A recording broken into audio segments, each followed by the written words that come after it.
स्वागत है तुम्हारा मैनहोल मांगा सीरीज के एक और नए पार्ट में। और अगर तुमने पहले के पार्ट्स नहीं देखे हैं तो तुम ऊपर आई बटन पर क्लिक करके उन पार्ट्स को देख सकते हो। तो वक्त न बर्बाद करके स्टोरी को स्टार्ट करते हैं। Manhole chapter 10 the second man part 1। Chapter की शुरुआत में हमें सारा सिटी के नकाने माची का सीन दिखाते हैं और वहाँ पर एक मिडिल स्कूल की लड़की साइकिल से नीचे गिर जाती है और उस लड़की का नाम था मिकी। मिकी के गिरने की वजह थी मैनहोल का ढक्कन। मिकी कहती है ये भयानक है, ऐसा कौन करेगा। तभी मिकी की नजर एक आदमी पर पड़ती है जो कि नंगा खड़ा था। उस आदमी को देखकर मिकी अपने मन में सोचती है ये एक छिछोरा है, ये सच में एक छिछोरा है। मुझे अब क्या करना चाहिए, मेरा घर भी वहीं है। अगर मैं कोई आवाज ना करूं और मैं उससे आई कांटेक्ट ना करूं तो शायद ठीक रहेगा। मिकी अपनी साइकिल उठाती है और अपनी आंखों को नीचे करके जाने लगती है, लेकिन वो उस आदमी से आई कांटेक्ट कर लेती है और ये वही आदमी था जो उस अंडरग्राउंड इंस्टीट्यूट में बंद था। मिकी उस आदमी की शक्ल देखकर बहुत डर जाती है और अपना सारा सामान छोड़ करके वहाँ से भाग जाती है और अपने घर पहुँच करके वो अपने दरवाजे को लॉक कर देती है। तभी मिकी की माँ उससे पूछती है क्या हुआ मिकी, सब ठीक तो है। मिकी अपने माँ से कहती है मॉम पुलिस को कॉल लगाइए, एक अजीब सा आदमी मेरा पीछा कर रहा है। तभी मिकी को बाहर से किसी के चलने की आवाज सुनाई देती है जिसे सुनकर वो और भी ज्यादा डर जाती है। मिकी की माँ उससे कहती है क्या तुमने कोई अजीब सी आवाज सुनी। मिकी अपनी माँ को चुप कराती है और इशारों से कहती है टेलीफोन से कॉल लगाइए। दूसरी तरफ वो आदमी उसके घर के बाहर पहुंच जाता है। उस आदमी को देखकर मिकी बहुत डर जाती है। मिकी को उस आदमी की चलने की आवाज सुनाई देती है। तब वो दोबारा बाहर देखती है तो उसे दिखता है कि वो आदमी वहाँ से जा चुका है। दूसरी तरफ मिकी की माँ पुलिस को कॉल लगाकर उस आदमी के बारे में बता देती है। मिकी अपनी माँ से पूछती है माँ क्या आपने खिड़कियाँ बंद करी थी। उसकी माँ उससे कहती है कौन सी खिड़कियाँ।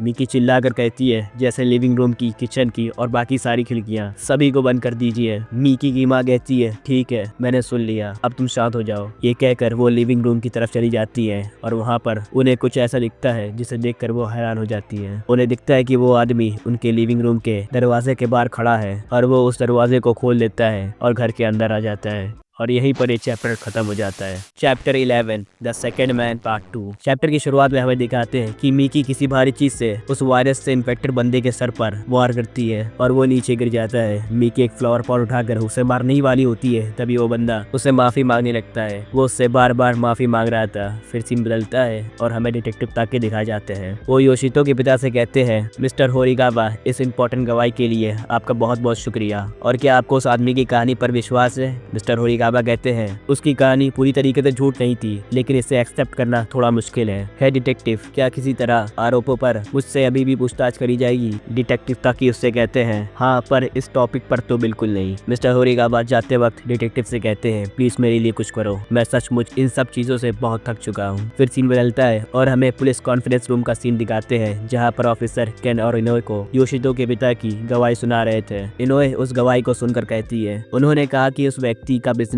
फोटोग्राफर नहीं था जैसे कि उसके बिजनेस कार्ड पर लिखा था, तो मुझे लगता है कि ये कुछ मेडिकल से रिलेटेड मामला है। फिर केन कहता है अरे नहीं, ये बात नहीं है। मरने वाले योशितो होरिगावा के खून में हमें क्लोरोफॉर्म के निशान मिले थे। अगर वो सच में एक फिजिशियन होता तो वो एनेस्थेटिक के रूप में क्लोरोफॉर्म का इस्तेमाल नहीं करता। अगर खुराक में थोड़ी सी भी चूक हो तो ये खतरनाक हो सकता है। इसके अलावा ये एक बहुत पावरफुल दवा है जो खुद प्रशासक के लिए भी खतरा बन सकती है। तो वो आदमी मज़ाकी मिजुनो उसने इस ग्लास फ्लास्क का इस्तेमाल किया है। उसने यहाँ क्लोरोफॉर्म डाला और इस ट्यूब से सब्जेक्ट यानी वो बंदा जिस पर यह एक्सपेरिमेंट किया गया था उसकी नाक से जोड़ दिया। उसके बाद अगर तुम इस ऑक्सीजन सिलेंडर से ऊपरी छेद में हवा भरते हो तो सब्जेक्ट लगातार क्लोरोफॉर्म की हवा में सांस लेना शुरू कर देगा। डिटेक्टिव ताकि यह सुनकर कहते हैं हाँ मैं समझ गया, इसका सिद्धांत वाटर बॉम्ब की तरह है। फिर केन अपनी बात को कंप्लीट करते हुए कहता है हालांकि जब तुम केवल क्लोरोफॉर्म से सांस ले रहे होते हो तो वो तुम्हारी चेतना को खराब कर देता है, लेकिन ढक्कन बंद होने की वजह से मैनहोल के तल में फंस जाने पर उसे खोलना काफी मुश्किल होगा। ये सुनकर डिटेक्टिव ताकि कहते हैं जब तक कांच के बर्तन में मौजूद सारा क्लोरोफॉर्म खत्म नहीं हो जाता है तब तक तुम ताला नहीं खोल सकते हो। इससे ये एक टाइम रिलीज सिस्टम बन जाता है। ये सब सुनकर इनोए कहती है मुझे ये सोचकर बेचैनी हो रही है कि ये इतने अच्छे तरीके से प्लान किया गया है। तभी वहाँ पर एक ऑफिसर आता है और वो कहता है हमें राज्य पुलिस से एक टेलीग्राम मिला है। ऐसा लगता है कुछ वक्त पहले नकाने माची में एक अजीब सा आदमी देखा गया है। वहाँ पर रहने वाले एक निवासी ने रिपोर्ट किया है कि एक नंगा आदमी जिसकी दाहिनी आंख पर धुंधलापन था वो इधर उधर घूम रहा था। ये सुनकर केन कहता है होरिगावा की तरह एक दूसरा आदमी, और यहीं पर ये चैप्टर खत्म हो जाता है। Chapter 12 testimony. चैप्टर की शुरुआत में हमें इंट्रोगेशन रूम का सीन दिखाते हैं, जहाँ पर उस नंगे आदमी को पकड़ लिया जाता है और उससे पूछताछ के लिए वहाँ पर बैठा लिया जाता है। और वो बंदा वहाँ पर बैठकर ड्राइंग बना रहा था। केन उसे देखकर कहता है, क्या ये ड्राइंग बना रहा है? ये बहुत सही है। फिर एक ऑफिसर केन से कहता है, ऐसा लगता है कि हाई स्कूल से निकलने के बाद इस आदमी ने एनिमेशन स्कूल में एडमिशन लिया था। इस बंदे का नाम मसाकी तमूरा है, उम्र 26 है और अभी इस वक्त बेरोजगार है। तमूरा का नाम सुनकर के डिटेक्टिव ताकी शॉक हो जाते हैं। फिर केन ताकी से पूछता है, हे क्या आपको इस बात से कुछ याद आया है? ताकी कहते हैं, हाँ, और मैं इस बात को कभी भूल नहीं सकता हूँ। ये घटना आज से 4 साल पहले सहारा में घटी थी। ये एक बच्चे की किडनैपिंग की घटना है जिसमें ये एक क्रिमिनल शामिल था। फिर ताकि उस घटना के बारे में बताते हुए कहते हैं, सहारा शहर नकाने माची में 4 साल पहले उस समय एक 5वीं क्लास में पढ़ने वाली एक लड़की को एक सफेद गाड़ी में सवार एक बंदे ने किडनैप कर लिया था, एक गैस स्टेशन के कर्मचारी की रिपोर्ट के कारण जिसने इसे देखा था। घटना के 6 घंटे के अंदर ही मसले को सुलझा लिया गया,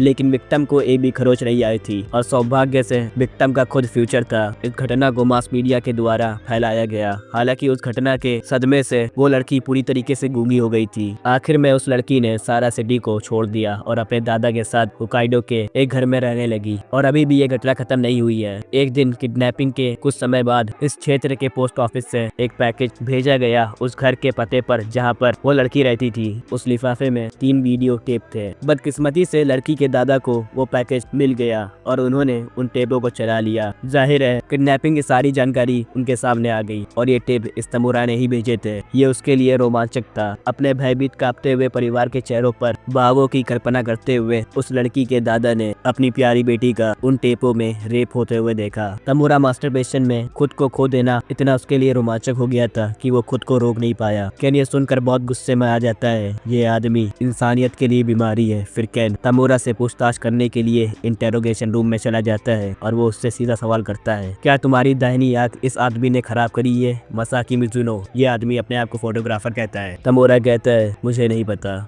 फिर केन उसकी कुर्सी पर लात मारता है और कहता है, मैं तुम्हें सुन नहीं पा रहा हूँ। तमूरा काफी ज्यादा डर जाता है और कहता है, मुझे नहीं पता है, मुझे कुछ भी नहीं पता है, ये सब मेरे साथ क्यों हो रहा है। फिर केन गुस्से में आकर उसकी खोपड़ी पकड़ लेता है और कहता है, मैं तुम्हें मार मार के कुत्ता बना दूंगा। इसके बाद तमूरा इतना ज्यादा डर जाता है कि यहाँ तक कि वो अपनी पैड में ही मूत देता है। केन वहाँ से बाहर आकर सिगरेट पीने लगता है और कहता है, मैंने फिर से स्मोकिंग करना शुरू कर दिया। और यहीं पर ये चैप्टर खत्म हो जाता है। तो वीडियो पसंद आई हो तो लाइक करना, चैनल पर नए हो तो सब्सक्राइब करना। वो आज के लिए बस करते हैं। मैं मिलूंगा तुमसे नेक्स्ट वीडियो पे। तो बाय बाय।